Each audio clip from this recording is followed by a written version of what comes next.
Hello दोस्तों, नमस्कार। आप लोगों का बहुत बहुत स्वागत है हमारे इस द महुआ चैनल में। दरअसल आज हम आपको दिखाने वाले हैं मैक्सिमम एक हज़ार वर्ष पुरानी कुछ राजा महाराजाओं की चीज़ें। अक्सर हम सभी लोगों में एक जिज्ञासा होती है कि हम पुराने कैसे राजा कपड़ा पहने करते थे, कहाँ पर खाना खाया करते थे, किस थाली में, कैसे उनके कपड़े होते थे, किस प्रकार का खेल खेला करते थे। ऐसी तमाम ऐसी चीज़ें होती हैं जो इस वीडियो के माध्यम से हम आपको दिखाने वाले। कैसे वो तलवार थी, भाला, जितनी भी शस्त्र थे कैसे, और क्या उनके लेख होया करते थे, कैसे पत्र, और आज भी पेंटिंग उनकी दिखाने वाला हूं जो राजा महाराजाओं की एक 500 और एक हज़ार वर्ष पुरानी ऐसी पेंटिंग है, वो इस वीडियो के माध्यम से। दोस्तों, आपने बहुत सारे संग्रहालय यानी म्यूज़ियम देखे होंगे, मगर इस जैसा म्यूज़ियम नहीं देखा होगा। और इस म्यूज़ियम का खास तौर पर उद्घाटन भारत के पहले प्रधानमंत्री रहे जवाहरलाल नेहरू द्वारा 1955 में 12 सितंबर के दिन। वो लेख भी दिखाने वाला हूँ, ऐसी ऐसी रहस्यमयी मूर्तियाँ भी दिखाने वाला हूँ, और कुछ ऐसे चमत्कारी शीशे भी दिखाने वाला हूँ जिनका अलग इतिहास है। सब कुछ दिखाऊंगा, वीडियो एंड तक देखना दोस्तों, तभी आपको इसके बारे में समझ में आएगा क्या हिस्ट्री रही। आज हूँ मैं मध्य प्रदेश के छतरपुर जिले में धुबेला नामक स्थान पर, जहाँ ये म्यूजियम है, जहाँ महाराजा छत्रसाल की नगरी रही, यानी राजधानी, आज से 400 वर्ष पहले। जैसे हम इसके बाहर आते हैं तो हमें दो तोपें यहाँ पर देखने को मिलती हैं जो बहुत वर्ष पुरानी है। यहाँ पर भी देख सकते दोनों तरफ। इसके बाद जैसे हम अंदर की ओर आएंगे तो ये जवाहरलाल नेहरू द्वारा 12 सितंबर 1955 के दिन उद्घाटन हुआ था। और ये मूर्तियाँ आप देख रहे हैं बहुत पुरानी हैं, यानी जिन प्रतिमा यहाँ पर स्पेशली लिखा है 12वीं सदी की है। अलग अलग मूर्तियाँ हैं जो अलग अलग जगह से उठाई गई हैं, फिर यहाँ पर लाई गई हैं और स्थापित की गई हैं। इसके बाद जैसे हम एंट्री करेंगे, और एक चीज़, म्यूज़ियम क्यों बनाया, यहाँ पर महल था, महल को म्यूज़ियम में बदल दिया गया। आते हैं तो अंदर देखिए इसका प्रिंट दरवाज़ा यह है, और महलों की खास कलाकारी होती थी बुंदेलखंड की एक शैली में, कि बाएं तरफ से एंट्री होया करती थी, डायरेक्ट आंगन में हम नहीं जा सकते थे। यहाँ पर आएंगे तो यहाँ शिव दीर्घा, जहाँ पर अनेक मूर्तियाँ रखी हुई हैं, वो आपको मैं दिखाने वाला हूँ। पहले आपको शस्त्र यानी लड़ाइयाँ लड़े करते थे, कैसे भाले, तलवार, गोला, सब कुछ एक्सप्लोर करूँगा इस वीडियो के माध्यम से दोस्त। तो अंदर आते हैं।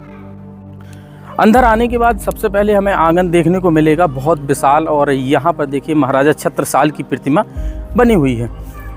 यहाँ पर उनके कुछ लेख भी लिखे हैं महाराजा छत्रसाल की जो प्रतिमा है, और इस तलवार का भी कुछ अलग इतिहास है। यहाँ पर देखिए स्पेशल लिखा है कि बुंदेलखंड केसरी महाराजा छत्रसाल बुंदेला, यहाँ पर।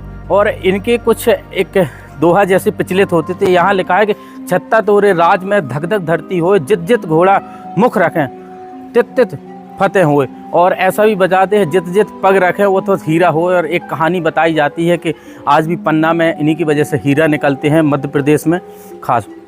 अब मैं शस्त्र वहाँ पर आपको लेकर चल रहा हूँ, फिर शीशे की ओर, फिर कपड़े आपको दिखाऊँ। तो जी मूर्तियाँ आप यहाँ पर देखेंगे, ये 12वीं सदी की मूर्तियाँ, अलग अलग मूर्तियाँ हैं यहाँ पर जो उठाई गई, जो खुदाई के दौरान जो बड़े बड़े पुरातत्व विभाग लोग खोदते हैं, उसके बाद इन मूर्तियों को विजिट करके फिर इस म्यूज़ियम में रखी जाती हैं। हर मूर्ति का अलग इतिहास है, हर मूर्ति में कुछ अंकन किया गया है। कौन सी मूर्ति किस सदी की है, ये चित्र दीर्घा, जहाँ पर राजा की कैसे शादी होया करती थी, किस प्रकार से सिंहासन पर बैठा करती। तो दोस्त अब हम आपको लेकर जाने वाले हैं जहाँ पर राजा महाराजों के तलवार, भाले, जितने भी शस्त्र होते थे, बंदूकें, ऐसी ऐसी बंदूकें आपको दिखाने वाला हूँ जिसे देखकर आप भी हैरान रह जाएंगे कि ऐसी भी बंदूकें होती थी और किस प्रकार से लड़ाइयाँ किया करते थे। तो यहाँ पर जैसे ही आएंगे आप, बाहर मूर्तियाँ तो एक बार आंगन में और देख लीजिए, महाराजा छत्रसाल की प्रतिमा हम आपको दिखा चुके हैं। इसके बाद यहाँ पर देखेंगे शस्त्र दीर्घा, ठीक है।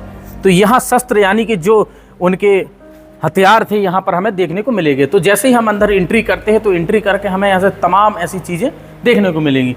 यहाँ पर जैसे ही आएंगे तो यहाँ पर आप देख सकते हैं ढाल, राजा महाराजाओं की ढाल। ये 1850 ईस्वी में चरखारी से प्राप्त हुई थी। आप देख सकते हैं यह वो ढाल है, ये तलवार है, 18वीं सदी की तलवार है। अनेक चीज़ें यहाँ पर हमें देखने को मिलेंगी। तो यहाँ पर आप देख सकते हैं यह वो ढाल है, तलवार है, और एक ढाल अलग प्रकार की है। यहाँ पर भी आप कैमरामैन एक बार दिखा दीजिए। और ये है तोप के सामने गोले भी आपको देखने को मिलेंगे। यहाँ पर इतिहास भी लिखा है, कौन से कब ईस्वी में कहाँ से प्राप्त की गई और कहाँ से किस जगह से विजिट की गई। यहाँ पर आने के बाद हमें ऐसे तमाम यहाँ पर गोले देखने को मिलते हैं, और एक खाड़ा, ये तलवार जैसा एक खाड़ा होता था, आप यहाँ पर देख सकते हैं इस प्रकार है। उसके ऊपर तलवार है, एक तलवार इस देख सकते सांप चाल तलवार कुछ इस प्रकार की होती थी जो सांप के आकार में बनी हुई है। और म्यान भी है जिसमें तलवार रख, और इसे तेगा बोला जाता था। देखिए एक तलवार जैसी कुछ आकृति की होती थी तेगा को दरअसल यहाँ से आप देख सकते हैं इसे कहा जाता है तेगा। और इस प्रकार के हथियार होते थे। यहाँ पर आप आने के बाद आप यहाँ पर भी देखेंगे कितनी सारी तलवारें हैं। मैं कहाँ तक आपको दिखाऊं, ये इसमें महाराजा छत्रसाल की भी तलवारें हैं, सब कुछ यहाँ पर रखा गया। और ऐसा नहीं है कि उन्हीं के कार्यकाल के, और पहले की जो खुदाई के दौरान यहाँ पर आएंगे तो देखिए कैसे कैसे हथियार, आपने जीवन में नाम तक नहीं दोस्त इसके सुने होंगे। देखिए गुर्ज, गुर्ज कुछ इस प्रकार का होता था, जंजीर, और देखिए अलग प्रकार का ये हथियार था। और इसे देख सकते हैं गुर्जमय जंजीर है, सेम उसी प्रकार के बनाया गया है। आप अब देख सकते हैं रियल तीर कैसे होते हैं, तीर और धनुष बाण इस प्रकार के होते थे। धनुष बाण और प्रकार के खास तौर पर ये 19वीं सदी रीवा से खास तौर पर प्राप्त किया गया, जो राजा महाराजा रहे उनके वहाँ से। और एक लोहा का एक कमान है, देख सकते हैं लोहा कमान, लोहा यहाँ पर लिखा है, रस्सी है वो टूट गई है। और यहाँ पर गदा, गदा इस प्रकार का भी हथियार था यहाँ कहा जाता है। और एक है कुलंग, कुलंग अलग कुल्हाड़ी जैसा होया करता था ये हथियार। और एक है खुरखरी। आप देखिए कटार, आपने नाम सुना होगा, जो कटार थी इस प्रकार से 20वीं सदी में छतरपुर से खास तौर पर प्राप्त हुई है। और एक है खुरखरी, अलग अलग प्रकार की कटार है। और एक है खुरखुरी, इस प्रकार का भी आप डेंजर हथियार देख सकते हैं इस म्यूजियम के अंदर। एक राजा महाराजाओं, आपने देखा होगा वीडियो में कई जगह कि कैसे अपने यहाँ पर सीने पे वो लगा लिया करते थे लोहे के, जो सेफ्टी के लिए, तो यहाँ आम है देखने को मिलेंगे। इसे खास तौर पर तवा कहा जाता है। और ऊपर देख सकते टोपी, जो राजा अपने सिर में पहना करते थे, कुछ इस प्रकार की युद्ध के लिए जब रणनीति बनाया करते थे। इसे दस्ताना कहा जाता है। आप देख सकते हैं हाथ के लिए ये है वो दस्ताना, पहले लोहा के चला करते थे, देख सकते हैं इस प्रकार से सेफ्टी लिए। एक कटार हैं, कटार के आगे सबसे पहले हम यहाँ पर आएंगे तो हमें नक्काशी देखने के लिए, नक्काशी देख सकते हैं, इसे हथियार को कहा जाता है। और फरसा, फरसा तो सब लोग जानते ही हों लगभग इसे फरसा है, जो 16वीं और 17वीं शताब्दी में रीवा से खास तौर पर प्राप्त हुआ।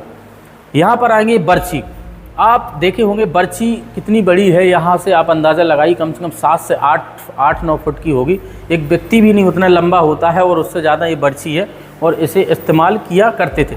नाराज देख सकते हैं, नाराज फारसा की तरह आकार होता था, हंसिया जैसा, ये ऊपर नाराज है, दूसरे भी नाराज बोला जाता था। और इसे भाला है, भाला के बाद इसे आप देख सकते हैं ये अलग प्रकार का हथियार है। और उन चीज़ों को आप दिखाने वाला हूँ, आप ये देख सकते हैं, स्पेशली इसे साक बोला जाता है। साक, साक जो बजा करती थी। और इसके जस्ट बगल में है बिगुल, कहते हैं बिगुल बज उठा लड़ाई में, बिगुल बजता था फिर लड़ाई में चालू होती, तो इसी बिगुल का यूज किया। एक में बारूददानी, इसमें बारूद रखे जाते थे, ये बारूददानी है। और एक कारतूस का डिब्बा भी है, देख सकते हैं, अलग से लोहा का होता था, कारतूस का वहाँ पर डिब्बा भी। और एक टोपीदान है, ये टोपीदान है यहाँ पर, और टोपीदान यहाँ पर भी है। एक गज, गज देख सकते हैं, आज देखा जाए तो सरिया का जैसे बना सकते हैं लोग, उस प्रकार का गज हो जाता था। और बंदूक, आपने बंदूकें तो बहुत सारी देखी होंगी, छोटे कट्टे आजकल चलने लगे, पहले जो बंदूकें चली थी कुछ इस प्रकार की होती थी। तो ये सब देख सकते हैं 16 या 17वीं शताब्दी में रीवा से प्राप्त हुई बंदूक, इस प्रकार की बंदूक जिसकी लंबाई 8-9 फुट 10-10 फुट तक बंदूक लंबाई है।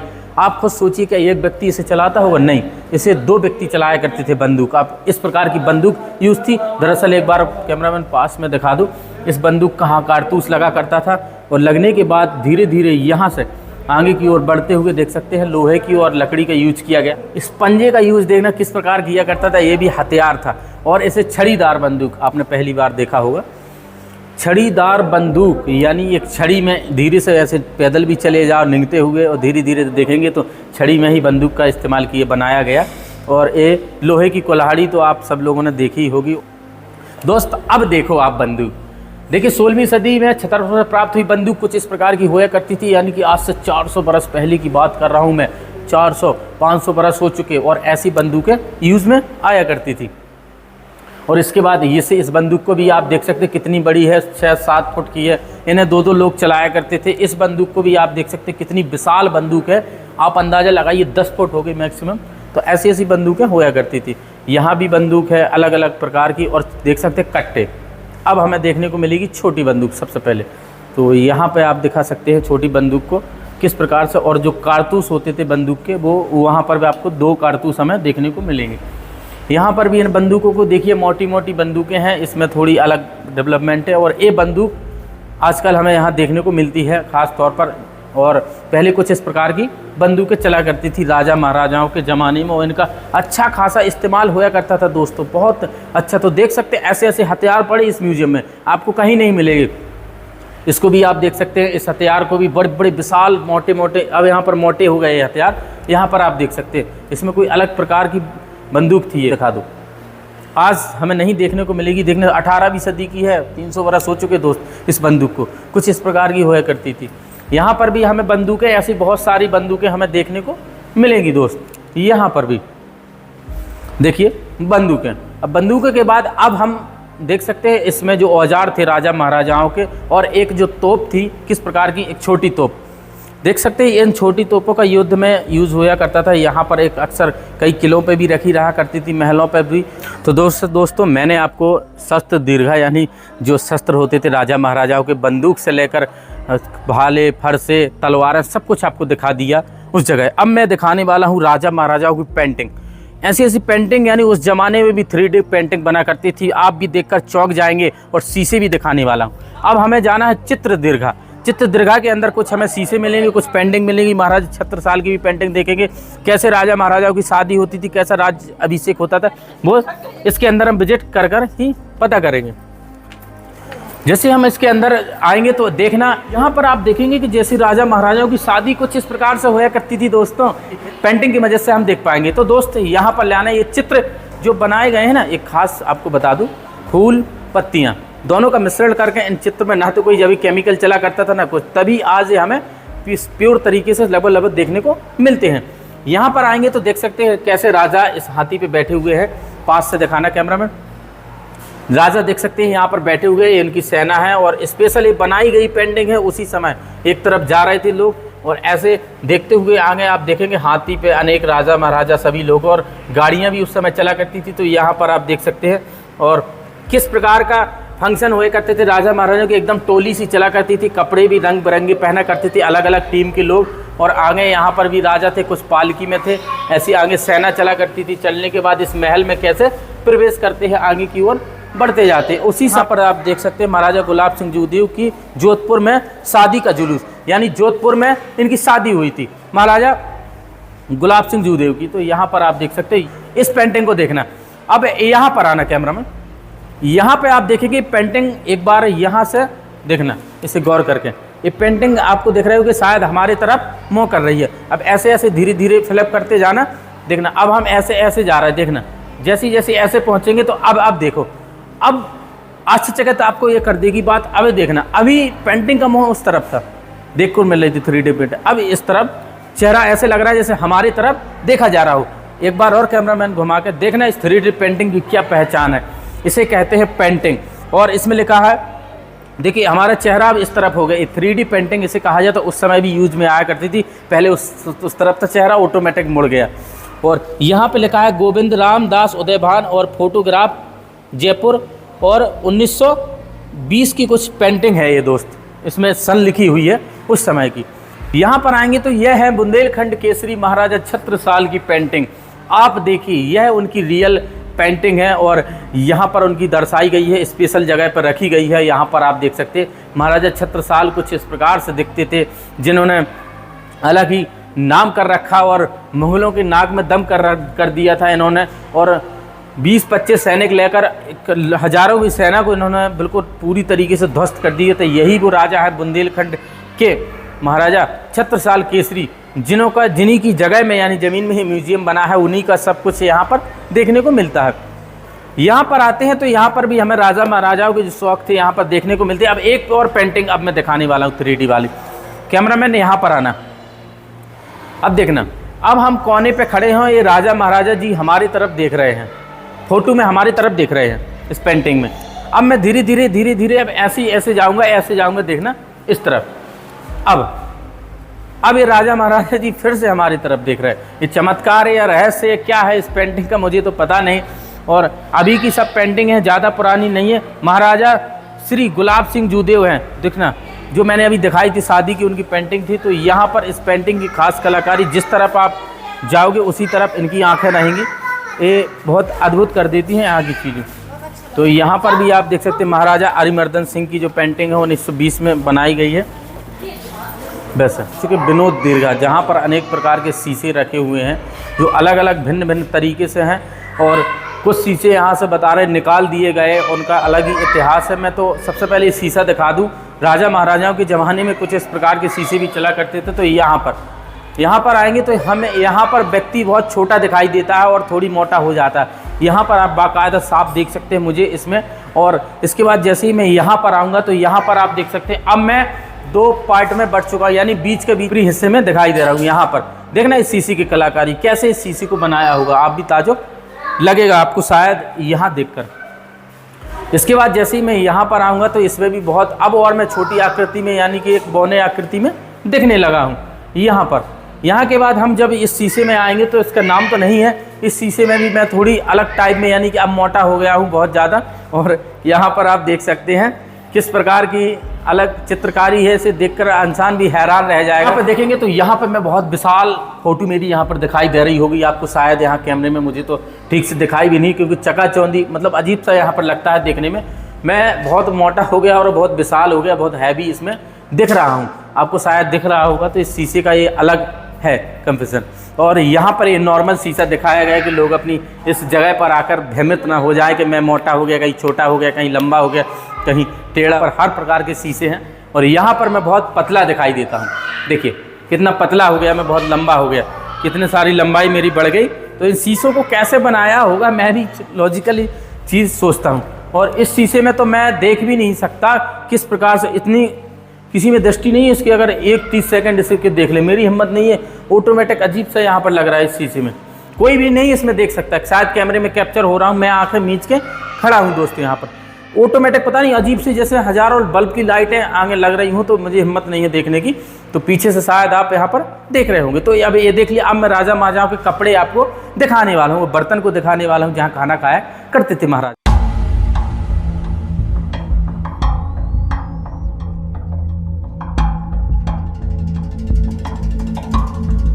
दोस्तों अब हम आपको लेने जाने वाले हैं ललित कला दीर्घा, जहाँ पर राजा महाराजाओं के खाने बनाने से सामान लेकर कपड़े अनेक चीज़ें यहाँ पर हमें देखने को मिलेंगी। तो इसके अंदर हम एंट्री करेंगे। एंट्री करने के बाद सबसे पहले तो हमें पुरानी से पुरानी यहाँ पर प्रतिमाएं यानी मूर्तियाँ हमें देखने को मिलेंगी। मूर्तियों के बाद जैसे ही हम अंदर एंट्री करते हैं तो राजा महाराजाओं का देख सकते हैं अंग रखा, जो कपड़े थे कुछ इस प्रकार थे। यहाँ पर आप अंदाज़ा लगा सकते हैं। यहाँ पर देखिए, दरअसल कैमरामैन पास से दिखा दीजिए। यहाँ पर महाराजा छत्रसाल का अंग रखा बोला जाता है इसे, जो एक कपड़े थे इस प्रकार के होया करते थे उस समय। आप अंदाज़ा लगाइए 300-400 साल पहले की बात कर रहा हूँ। महाराजा छत्रसाल का ताम्रपत्र यानी कि जो लेख होया करते थे, आपने सुने होंगे पहले भी। तो ये ताम्रपत्र है, अलग अलग प्रकार के हैं। कुछ कपड़ों में भी इनके लेख लिखा रहा करते थे कुछ इस प्रकार से। वो यहाँ पर आपको टोपी मिल जाएगी जो पहना करते थे उस समय के जो राजा महाराजा थे, कुछ इस प्रकार के ऊपर भी आपको देखने को मिलेगी। हालांकि उसमें सन नहीं लिखी। और एक ए है मुकुट भी आप यहाँ पर हमें देखने को मिलेगा। कांच है इस वजह से थोड़ी अजीब दिख रहा होगा। और यहाँ पर भी अलग अलग प्रकार की टोपियाँ हुआ करती थी और कपड़े भी थे। यहाँ पर भी शायद कपड़े रखे हुए हैं उनके, यहाँ पर देख सकते हैं। यहाँ पर जैसे ही आएंगे तो यहाँ पर कुछ मूर्तियाँ आप देखें गौरा पत्थर की बनी हुई हैं, कुछ अलग अलग प्रकार की, कुछ इस प्रकार यहाँ पर भी हमें देखने को मिलती हैं।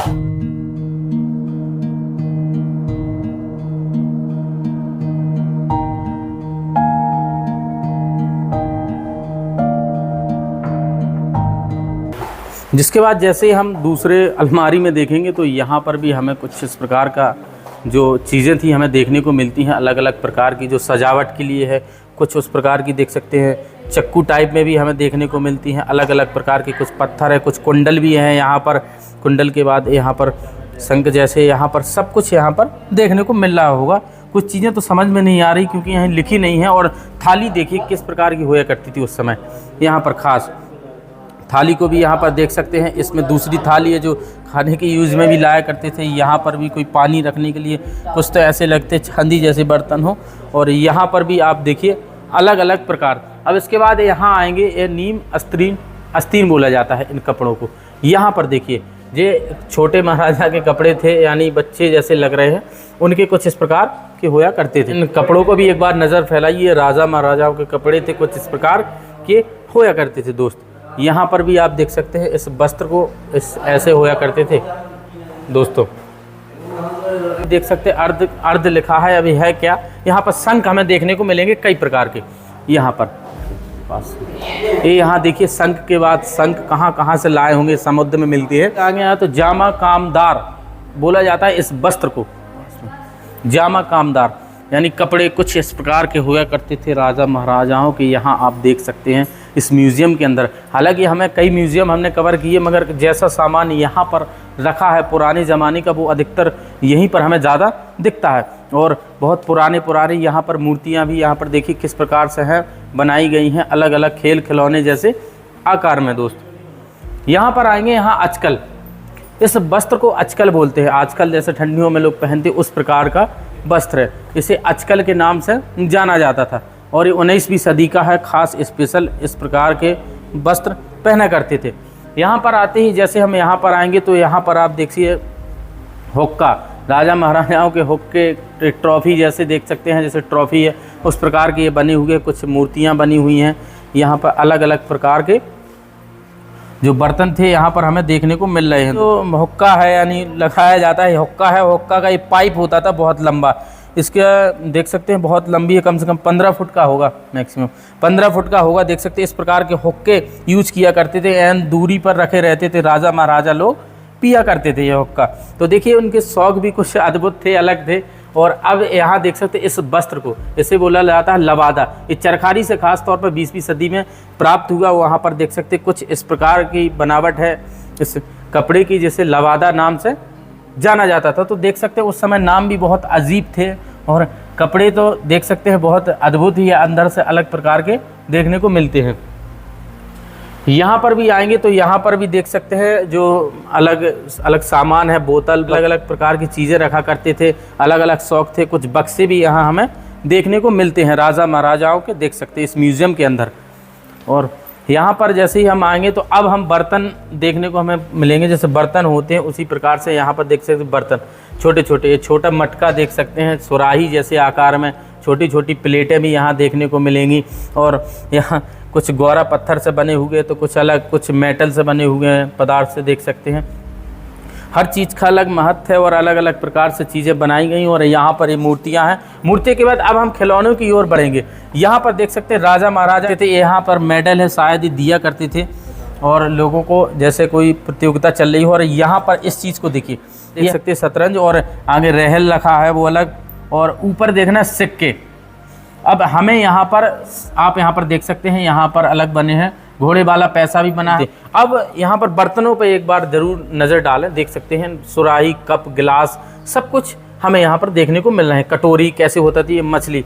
अब मछली मुझे लग रहा है जैसे मछली खाते हो राजा महाराजा लोग, इसमें लाई जाती हो फ्राई करके मछली, तो ये मछली है देख सकते हैं, जो पीतल या तांबे से बनी हुई है लगभग यहाँ पर। और यहाँ भी आप देख सकते हैं ये उनकी प्लेट देखिए, बाहर से मंगाई जाती होंगी उस समय, यहाँ तो बहुत महंगी कॉस्ट की होंगी, तब राजा महाराजाओं के लिए इन्हीं में खाना पीना दिया जाता होगा। तो अब हम चल रहे हैं वैष्णव दीर्घा। यहाँ पर जैसे ही हम अंदर आएंगे तो हमें अंदर क्या मिलता है हम देखने से बताएंगे। अंदर आते ही हमें एक घर की कुछ कलाकारी देखने को मिलती है, जैसे मॉडल होते हैं घर, ऐसे छोटे आकार में बनाए जाते होंगे। उस तरफ भी आप देख सकते हैं एक बार कुछ इस प्रकार के इसमें रखे हैं। और यहाँ पर आने के बाद अब हमें यहाँ पर देख सकते हैं उस समय की चूड़ियाँ वगैरह, जो पत्थर थे अलग अलग कार्यकाल के, अलग अलग जो जहाँ से प्राप्त हुए, जहाँ से खुदाई की, तो यहाँ पर सब स्थापित किए गए। चिलम भी शायद यहाँ पर देखने को मिल रही है। क्या क्या यहाँ पर आप मूर्तियाँ भी देख सकते हैं, बहुत पुरानी, ये 10वीं सदी की मूर्ति है, भगवान विष्णु की कुछ इस प्रकार से हैं। कितनी सारी मूर्तियाँ इसमें अंकन की गई हैं, अलग अलग बनाई गई। एक छोटे से पत्थर में कैसे इसमें कलाकारी की गई है। ये 12वीं शताब्दी की मूर्तियाँ हैं यहाँ पर।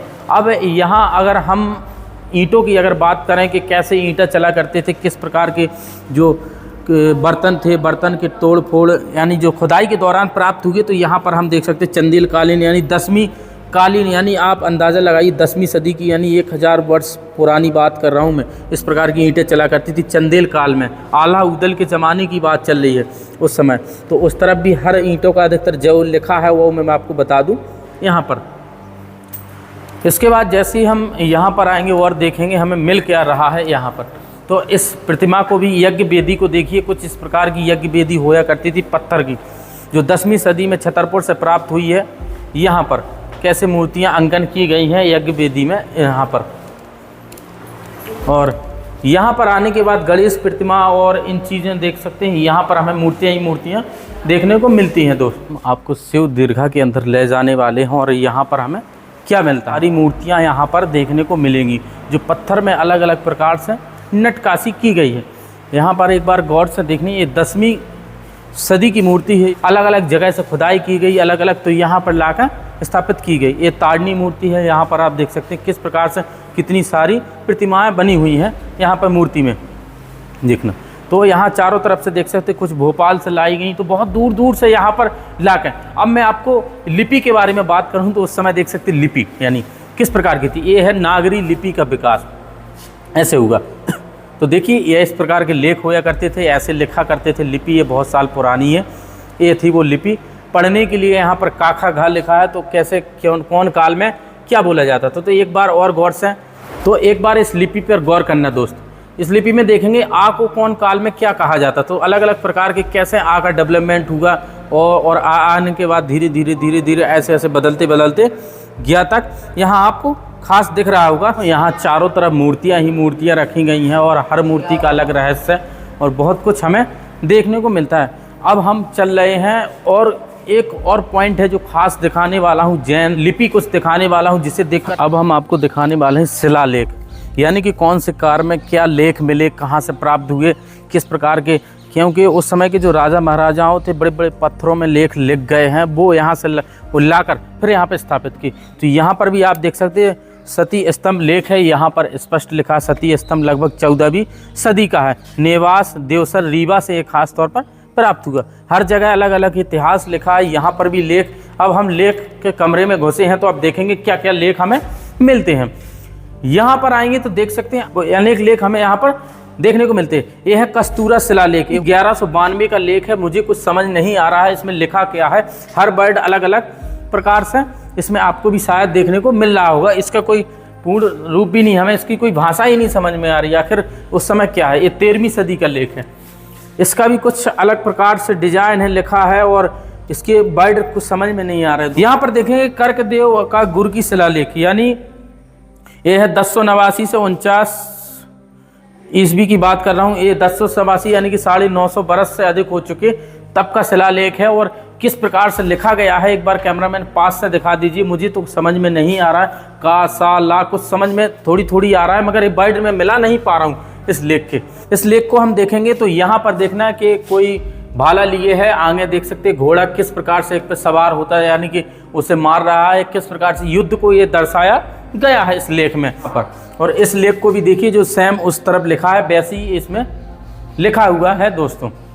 अब हम जैन दीर्घा में जाने वाले हैं। आखिर जैन धर्म की पुरानी से पुरानी मूर्तियां उस जगह पे हमें देखने को मिलेंगी, अंकन की गई हैं और एक सांप के आकार में, जैसे कोई सांप होता है उस प्रकार से इसे बनाया गया है। पास में दिखा दो, कुछ इस प्रकार से देख सकते हैं हमें बाहरी द्वार में ये मूर्तियां रखी मिलती हैं। और ये 11वीं सदी की हैं, जो यहाँ से देख सकते हैं ये हैं द्वार शाखा से ये खास तौर पर प्राप्त हुई हैं। यहाँ पर आप देख सकते हैं इस प्रकार की कलाकारी हुआ करती थी। जैसे हम इसके अंदर होंगे तो हमें जैन धर्म की जितनी भी मूर्तियां हैं यहाँ पर देखने को मिलती हैं सबसे ज़्यादा। तब तो यहाँ जैन दीर्घा इसे नाम दे दिया गया है। यहाँ पर देखिए जैन धर्म की जो रहे 24वीं तीर्थाकार, पहले से लेकर 24वीं तीर्थाकार की मूर्तियाँ यहाँ पर अंकन है। यहाँ पर देख सकते हैं मूर्ति किस प्रकार से टूट चुकी है, मगर लाकर यहाँ पर स्थापित कर दी गई है। यहाँ पर आप देख सकते हो इसमें कुछ लेख भी लिखे हैं, हालांकि समझ में नहीं आते। यहाँ पर कैमरामैन दरअसल आप दिखा सकते हैं यहाँ पर कुछ लेख। और इसके बाद जैसे हम यहाँ पर एंट्री करेंगे तो यहाँ पर भी सभी तीर्थाकार यहाँ पर दर्शाए गए हैं, बाकायदा टेम्पल की तरह इसे बनाया गया, फिर यहाँ पर ले आया गया। और इसमें 12वीं सदी की है, यहाँ पर स्पेशल लिखा हुआ है, आप देख सकते हैं। तो यहाँ से लेकर आगे तक जैन धर्म की तमाम ऐसी मूर्तियाँ हमें देखने को मिलती हैं। तो दोस्तों मैंने दरअसल इस म्यूज़ियम को दिखाया, म्यूज़ियम की सारी चीज़ें आपको दिखाई।